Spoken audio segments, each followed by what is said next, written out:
দেবগুরু বৃহস্পতি ষষ্ঠ ঘরে থাকলে কী ফল দেয়? এই ষষ্ঠ ভাব থেকে আমরা রোগ, ঋণ, শত্রু বিচার করে থাকি। এদের অনেক শত্রু থাকলেও শত্রুরা এদের ক্ষতি করতে পারে না। মামার বাড়ি থেকে আদর যত্ন পায়। এদের রোগ খুব একটা হয় না, বা হলেও তাড়াতাড়ি সুস্থ হয়ে যায়। এরা সুখভোগ করতে, আরাম পেতে ভালোবাসে। এরা মশলাযুক্ত খাবার ও মিষ্টি দ্রব্য খেতে খুব ভালোবাসে। এদের অনিয়ন্ত্রিত খাবারের অভ্যাস থাকে। এর ফলে অনেক সময় সমস্যায় পড়তে হয়।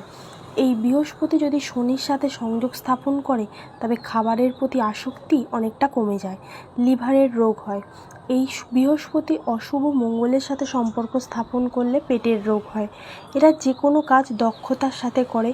এই বৃহস্পতি যদি কোনোভাবে অশুভ হয়, তবে এরা অলস হয়, উন্নতিতে বাধা আসে। বৃহস্পতি যদি শুভ চন্দ্রের সাথে থাকে, তাহলে দুধের ব্যবসা করলে খুব ভালো ফল হয়। এরা চাকরির পরীক্ষায়ও ভালো ফল করে।